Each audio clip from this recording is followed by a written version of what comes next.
चलिए अब question number आपका है 4 5 4 तक हो गया था। 5 नंबर इसमें थोड़ा सा जान लीजिए। देता है कि किसी भी नंबर का लास्ट डिजिट मतलब यूनिट डिजिट 0 कब होगा।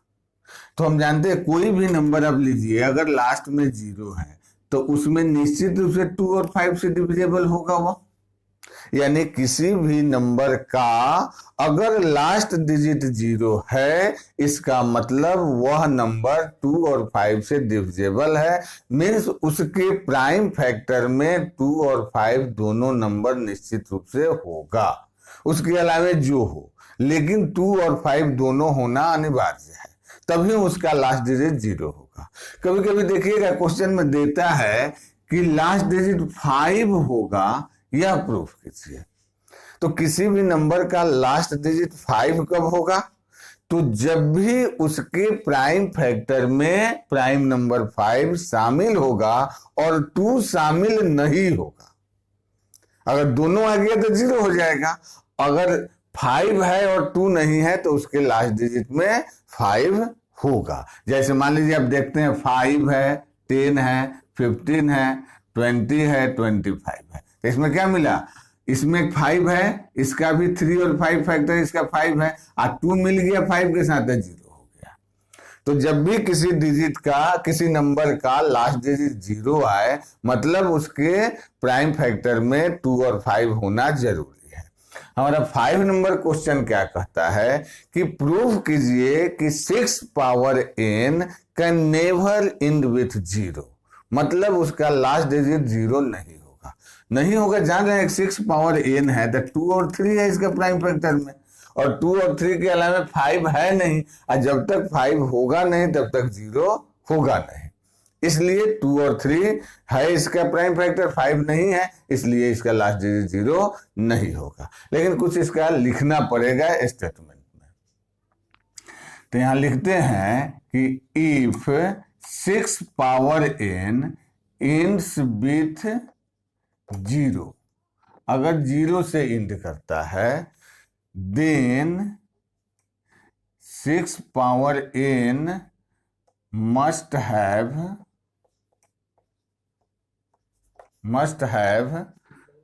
2 and 5 as prime factor.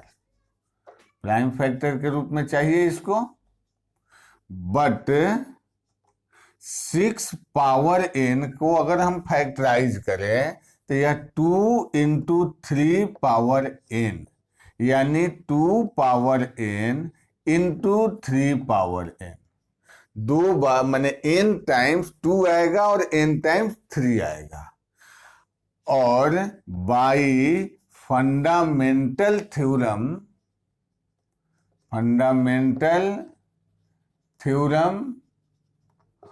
of arithmetics क्या जानते हैं? we know that the prime factor of every number is unique। Prime factor unique होता है, जानते हैं प्राइम फैक्टर सबका यूनिक होता है। So 6 power n has no prime factor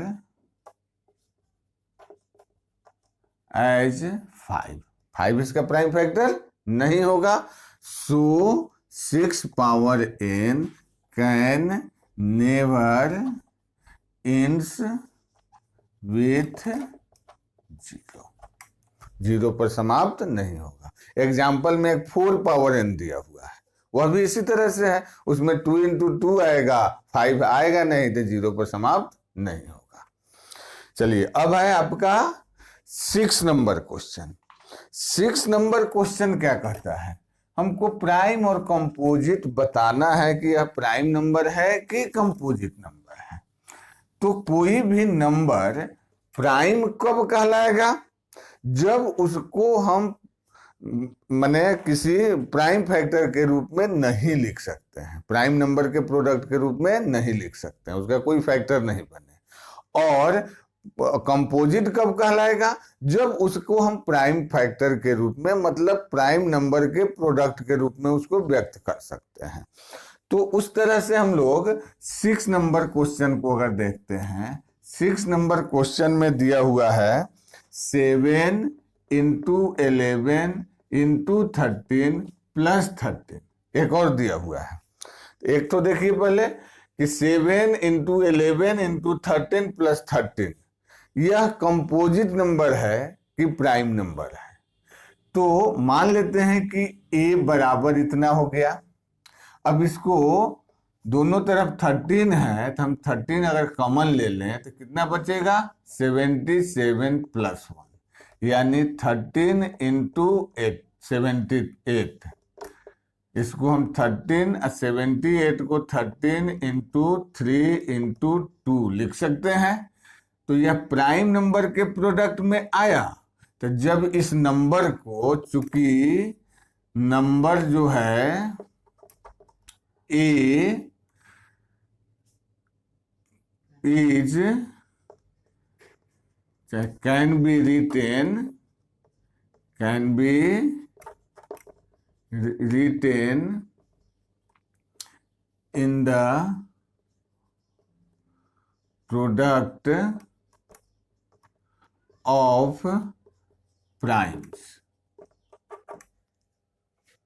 product of prime के रूप में इसको लिख सकते हैं। सो a equal 7 into 11 into 13 plus 13 is a composite number. Prime नहीं होगा, कंपोजिट नंबर। चलिए, ये हो गया आपका 6 नंबर। अब 7 नंबर क्वेश्चन जो है, एक वर्ड प्रॉब्लम दिया हुआ है, उसमें आपको जज करना है कि यह नंबर जो है वह, यह क्वेश्चन HCF पर बनेगा कि LCM पर बनेगा, है इसी दोनों में से किसी एक पर। जैसे 2 आदमी हैं जो दोनों एक सर्कुलर पाथ पर उसका राउंड लगाते हैं, एक राजीव और एक सोनिया। सोनिया इसको 18 मिनट में एक चक्कर पूरा करती है और राजीव उसी पार्क का 12 मिनट में 1 राउंड पूरा करता है। तो प्रश्न है कि अगर ये दोनों आदमी एक ही जगह से अपना चलना फर्स्ट राउंड शुरू करें और एक ही समय में, माने फर्स्ट स्टेप इनका एकदम एक साथ यहां से उठा, तो फिर अगले कितने समय बाद ये दोनों अपने इस स्टार्टिंग पॉइंट पर मिल जाएंगे? तो देखिए, दोनों स्टार्टिंग पॉइंट पर तब ही मिलेंगे जब उन दोनों के द्वारा इसका पूरा राउंड पूरा कर लिया जाए। तो पूरा राउंड पूरा, जैसे मान लो यह 18 मिनट में है, तो 18 मिनट में पूरा अगर चक्कर लगाते हैं तो एक राउंड यह 18 मिनट में यहां पहुंचेंगे। तब तक राजीव जो है 12 मिनट में एक चक्कर पूरा करके और आगे बढ़ चुका होगा। तो एक ऐसा समय जिस समय इनका भी राउंड पूरा हो जाए और इनका भी राउंड पूरा हो जाए, मतलब उसमें 18 से भी डिवाइड हो जाए और 12 से भी डिवाइड हो जाए, और कम से कम समय पूछा जा रहा है, यानी वह मिनिमम टाइम जो 12 और 18 से डिविजेबल हो।